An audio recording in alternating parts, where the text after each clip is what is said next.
吉祥日直播公告，各位善知識、各位大德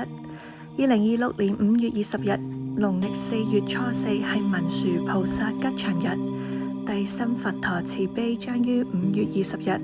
北京時間下午3點喺須彌山佛國網全球直播現場開示，